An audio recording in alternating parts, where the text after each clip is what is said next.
Bonsoir, ici je viens ici au nom des Voix des Sans Voix présenter d'abord mes condoléances à la famille de Awa Fatiga, que son âme repose en paix. Et pour cela, j'ai fait 1 minute de silence pour elle.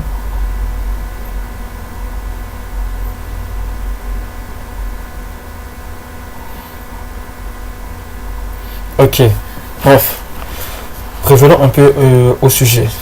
Parce que, franchement, je ne peux pas laisser cette situation passer comme ça sans que je puisse parler.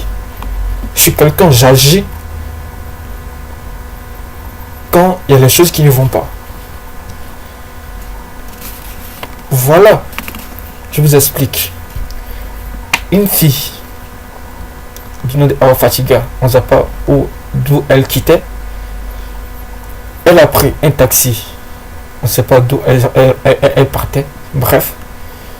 Et elle s'est fait agresser par ce taximètre qui l'a mise dans un état très très critique d'où elle était entre la vie et la mort.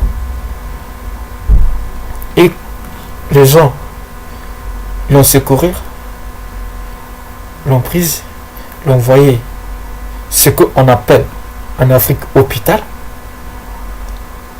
pour que ces soi-disant médecins s'occupent d'elle. Et je ne vais pas comprendre qu'elle puisse mourir. Certes, la mort, on sait que c'est inévitable, mais mourir dans cette condition-là, c'est lamentable. Très lamentable. Parce que moi je ne veux pas comprendre que on dit l'hôpital, quand on regarde dans les dictionnaires tout ça, on prend le cas de l'hôpital où on dit l'hôpital c'est un établissement où l'on prodige des soins médico-chirurgicaux. Vous voyez un peu. Où en un thème où on s'occupe des gens. Et on prend aussi la définition des médecins où on peut dire que c'est celui qui s'occupe, qui prend en charge la communauté en fait, qui produit des soins enfin aux malades, qui s'occupe de tout, bref. En Europe ici, on peut parler de ce cas-là. Mais moi, aujourd'hui, ce que moi je vois ça avant, en fait. Parce que je prends le cas des femmes enceintes qui partent à l'hôpital et celles-ci, ils sont sur le point d'accoucher et ces sages-femmes qui voyaient bien cela, la laissaient traîner par terre en disant c'est pas moi j'étais enceinte, c'est pas moi j'étais enceinte. Toi tu penses que ta camarade fille? Bah non, désolé madame. Désolé. Elle le pose à accoucher, tu l'aides à accoucher, tranquille. Mais en Afrique, tellement que on est pauvre, on est en retard. Le continent africain est pauvre et c'est lamentable ce qu'on voit en Afrique, ce qu'on vit en Afrique. Parce que je ne peux pas comprendre qu'un médecin, celui-là, ce dernier, qui était tout petit, qui était vacciné, enfin, je vais dire qui était pour but, son rêve était pour but être un médecin pour sauver les vies humaines. Et ce dernier-là a passé 9 mois, enfin des années et des années et des années sur un banc, tout ça, tout, jusqu'à avoir des diplômes, et avoir son doctorat, et en se croit encore être embauché dans un hôpital. Peut laisser un être humain mourir et ne rien faire. Parce que si je me rappelle bien, je crois que les médecins vous prêtez des serments avant de sortir. Pourquoi vous n'arrivez pas à respecter ce serment-là? Ah, je crois que vous achetez vos diplômes au marché Gouraud 2 à 25. Je peux pas comprendre que vous êtes diplômé, vous êtes passé tant de temps sur le truc, et donc vous avez fait des parcours scolaires, vous êtes diplômé par-ci par-là, vous sortez, vous travaillez, vous avez vos salaires, vous êtes salarié, et vous, quand vous voyez un malade venir, vous, qu'est-ce que vous voyez? C'est le signe de l'argent, c'est l'argent qui vient à vous. Mais non, je suis désolé. Je suis désolé. Hein? On prend le code pénal de la santé. Je vous dis un peu le code pénal de la santé. Le code pénal de la santé, il te dit que le médecin au service des individus, de la santé publique, exerce sa mission et dans le respect de la vie humaine de la personne et de sa dignité. Hein? Le respect dû à la personne ne cesse pas de s'imposer après la mort. Qu'est-ce que vous n'avez pas compris dans ça? Qu'est-ce que vous n'avez pas compris dans ça?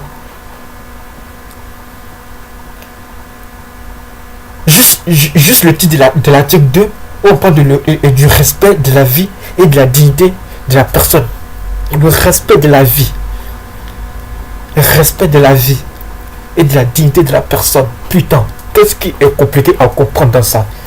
Dites-moi, qu'est-ce qui est compliqué à comprendre dans ça? Qu'est-ce que vous ne comprenez pas? Jusqu'à se croire, laisser la jeune fille mourir. Parce qu'elle n'avait pas d'argent. Parce qu'elle n'avait pas d'argent, la pauvre. Qu'est-ce que quand vous allez rentrer chez vous, vous allez tirer quoi comme conclusion? Dites-moi. Vous allez dire, ouais, on pète la bouteille de champagne parce que ma patiente, elle vient de mourir. Mais non. En fait, on a la conscience tranquille lorsqu'on sauve une vie humaine. C'est une fierté pour un médecin de sauver une vie humaine. En Europe aussi, un médecin qui n'arrive pas à sauver la vie d'une, elle se suicide. On voit déjà des médecins qui se suicident parce qu'ils n'ont pas pu supporter et sauver une vie humaine. Ils sont déprimés à mort. Pourquoi en Afrique on voit tout en argent? Quelqu'un qui est sur le point de mourir, le voit en argent. Hein? Et vous savez que la personne va mourir. Pourquoi ne pas dire à ses parents au lieu de les faire dépenser? Évitez-leur les dépenses. Les gens qui ne vont pas pour dépenser. Faites-les économiser. Si vous savez qu'il va mourir, ils vont prendre ça pour payer ses cueils. Pourquoi vous le faites dépenser? Après ça vous dit quoi? C'est pas, on a dépensé jusqu'à on a fait le mort pour finir le mort. C'est ce qu'il arrive, c'est ce qui vient d'arriver. Hein? Parce qu'elle n'a pas d'argent. Vous la gardez de 22h jusqu'à 13h. Il n'y a pas quelqu'un. Vous avez des. Je vous jure que vous n'avez pas comparé à un être humain. Vous qui avez fait ça, vous n'avez pas comparé avec un être humain. Vous êtes malade. Ça va pas chez vous. Pourquoi? Mais c'est... Putain, mais non, c'est pas comme ça. Les gars, il est temps que ça s'arrête. Il est temps que le gouvernement essaie de revoir ce genre de comportement-là. Parce qu'on ne peut pas embaucher n'importe qui dans nos hôpitaux pour qu'ils puissent nous tuer. Si c'est comme ça, les hôpitaux sont devenus, on préfère aller mourir gratuitement chez nous, en famille. Tant mieux. Là, on est satisfait. On ne peut pas se lever pour dire qu'on va dans les hôpitaux, après qu'on va à l'abattoir, pour se donner à des criminels qu'on les appelle des médecins, qui n'ont pas de diplôme, qui ont acheté leur diplôme DAV5 au marché gros. Mais entre nous, où on va? Avec ça, on se dit fier d'être ivoirien, d'être ceci, d'être cela. Prenons-nous au sérieux. La vie humaine compte beaucoup. Si vous n'arrivez pas à faire votre travail, qu'est-ce que vous allez faire? Vous êtes payé pour ça. C'est pas que vous ne touchez pas vos salaires, vous touchez vos salaires.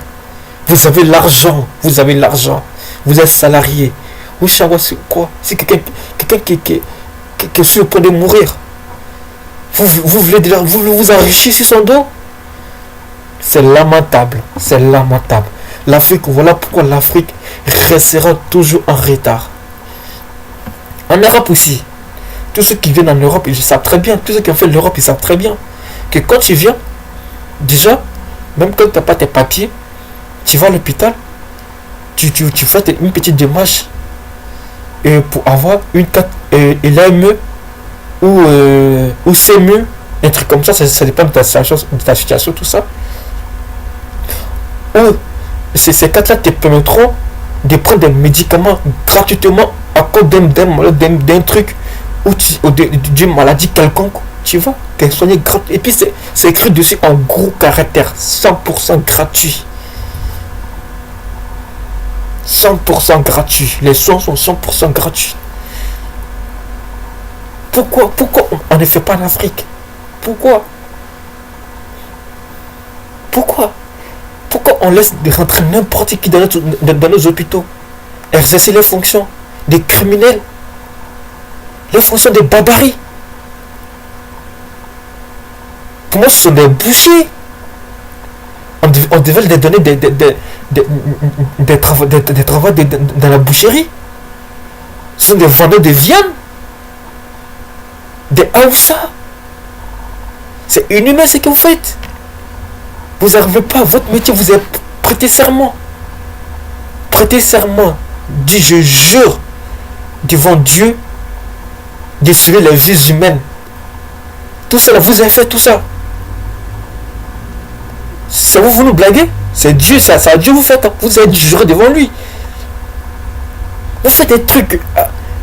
Mais les gens, si vous n'avez pas soigné des gens, restez chez vous. C'est pas forcer la médecine. Faites autre métier. Il n'y a pas de ce métier. Tu peux être cordonnier, tu peux être apprenti baka. Tu peux être chauffeur de taxi comme ce malade-là, ce cinglé. Mais entre nous, vous avez des parents qui ont le même âge que cette fille. Ou soit vous avez le même âge aussi. Vous avez des enfants. Elle a quel âge? Elle n'a même pas fini de profiter de sa vie. Regardez ce que vous venez de faire. Voilà ce que vous venez de faire. Et vous asseyez, vous êtes content. Vous tirez quoi comme conclusion dans cette histoire? Et j'espère que vous ne dites pas que vous êtes fiers de ça. Ne dites jamais que vous êtes fiers de ça. Parce que si vous dites que vous êtes fiers de ça, je te jure que c'est l'enfer grandement ouvert pour vous. C'est lamentable ce qu'on voit. Le gouvernement doit essayer de voir sur ce genre d'écart-là. Parce qu'on ne peut pas ramasser n'importe quel morceau de bois qui ont acheté les diplômes à 2 à 25 dans un marché gourou. Vous pouvez s'asseoir ici. Ici en Europe, tu n'as pas tes diplômes, tu ne bouges pas, tu restes chez toi. Il n'y a pas. Tu vois, comme qui ici, on n'achète jamais de diplôme. C'est la sueur de tes fronts. Tu sais que tu ne peux pas arriver dans tel endroit. Basta, tu t'arrêtes là. Si tu en terminus. Ici, il n'y a pas fait de corruption. Tu veux corrompre quelqu'un, tu vas à l'hôpital. Il n'y a pas fait de... mais voilà pourquoi on restera toujours en retard. Voilà pourquoi l'Afrique est toujours en retard. L'Afrique est tout le temps malheureux en tout. La guerre civile, la famine, la pauvreté, la corruption, le coup d'État. Tout, il y a tout. L'Afrique est malheureux. Et s'il y a des gens qui se comportent comme ça, il y a les gens sur ces trucs-là, l'Afrique restera toujours derrière. On est toujours derrière. Les gars, partagez cette vidéo. Faites comprendre à ces gens-ci qu'on en a marre de leur comportement. Qu'il est temps que ça s'arrête. Que le gouvernement voit ces vidéos-là. Si ceux qui peuvent faire des vidéos ou laisser des messages sur le mur, il faut que ces gens, ces messages circulent. On ne peut pas laisser ça continuer, que des criminels essaient de tuer les gens qui nous sont chers. Putain, c'est lamentable. C'est pitoyable. C'est démoniaque là. Ce qu'on voit, c'est démoniaque. On peut... Putain. Où allons-nous? Où allons-nous? Où va l'Afrique? Où va l'Afrique? On est déshonoré partout. On nous traite de tous les noms. On nous traite de tous sortes de noms. L'Afrique, l'Afrique. Les gars, il est temps que ça s'arrête. Il est temps que ce crime soit puni. Qu'il ne s'arrête pas non puni. Et Inch'Allah que ces gens-ci vont brûler en enfer. Inch'Allah qu'ils brûlent en enfer. Que Dieu les fige une correction jamais objective. Hey, j'ai plus de mots là. Parce que ça, c'est pas le comportement d'un être humain. Un être humain ne doit pas se comporter comme ça. Même à son propre ennemi, on ne lui souhaite pas ça. On ne lui souhaite pas ça.